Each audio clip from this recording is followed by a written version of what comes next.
stay on the defensive side of the ball. What do you think a good third-year jump looks like for Jeremiah Owusu-Koramoah?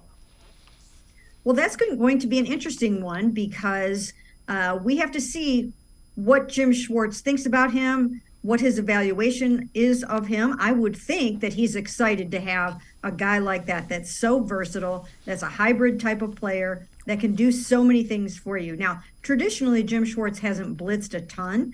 He likes to rush with four, but there are so many things that you can do with JOK that I'm sure he's exploring those possibilities now and getting up there on that whiteboard and trying to work some things through and talking to some of his defensive staff about the cool things that you can do with a guy like that can drop into coverage, that can go forward, that can do anything that you really need him to do, that can play sideline to sideline and has that kind of speed and range and tackle ability. So I'll be very interested to see how he views JOK.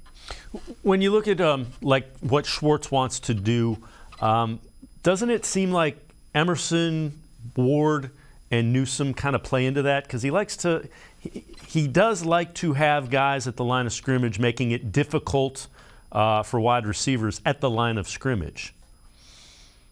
Yeah, I mean, and when you look at Martin, obviously, Martin is a big physical player. You want a guy like that can match up with certain receivers that have good size. And then you need a cornerback that also has really great speed.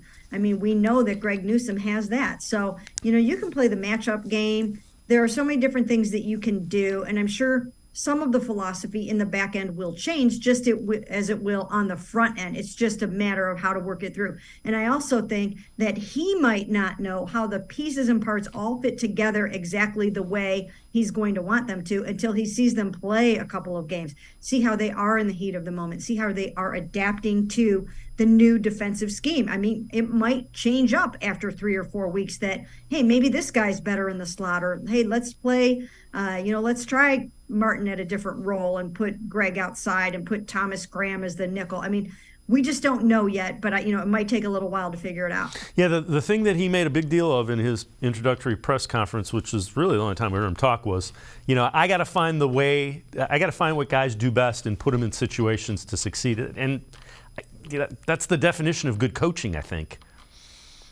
Yeah, and at that time when we talked to Jim Schwartz, he really, he had been working. And so it's not like he had all kinds of time to be studying the Cleveland Browns every single week. By now, rest assured, he has dug into that film. He knows these guys. He's talked to some of them. And, and he really knows exactly now what he has in terms of his personnel and what he needs. That will come very much in handy next week when he goes to the NFL scouting combine and helps with the evaluation of some of these players.